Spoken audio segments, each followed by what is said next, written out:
ఎవరికో పిల్ల దొరుకుతుంది, నాకు తప్ప. ఎందుకు అట్లా? మీరంటే ఉన్నోళ్ళు మామ. ఐఎమ్ నాట్ ఎన్ కరువు, ఐఎమ్ ది కరువు.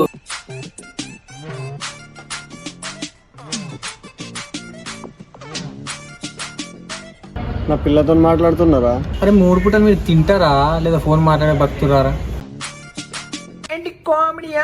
నేను ఇంకా బార్లోనేమో అనుకున్నారా? లేదురా. పొద్దున రిక్వెస్ట్ డిలీట్ చేసి మధ్యాహ్నం వేరేలో పెడతా. సరే అని ఎందుకు ఫోన్ చేసినావు? నీకేం తెలుసు లవ్ గురించి? నిజం చెప్పరా, ఏం చేస్తున్నావు? It's time to act. అద్దంలో ముఖం చూసుకొని వండుకోపో. అరే నీకు నేను ఏం పాపం చేసిండ్రా? ఏందో ఏమో. ఏంట్రా ఇంత అందంగా ఉన్నాను?